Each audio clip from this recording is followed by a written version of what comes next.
hea lahenduse. Katrin Saks, palun. Aitäh, härra president. Minu kolleeg Toomas Savi meenutas juba Handi-Mansiiskit, mis on üks väike koht Siberis ja kus läinud kuu lõpus toimus nii Euroopa Liidu Venemaa tippkohtumine, aga kus oli veel üks väga tähtis sündmus, nimelt 5.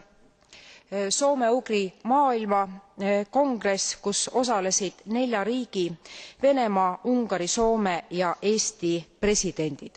Sellel kongressil osales ka 5-liikmeline Euroopa Parlamendi delegatsioon ja meie eesmärk oli eelkõige tähelepanu pöörata soome-ugri väikerahvastele, aga neid elab Vene Föderatsioonis 19, tähelepanu pöörata sellele, et nende keel ja kultuur on hävimisohus.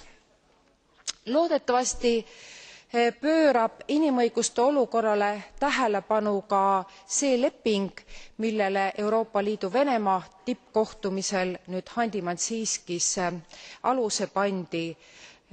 Tõepoolest, see olukord on üsna kahetsusväärne. Tänan.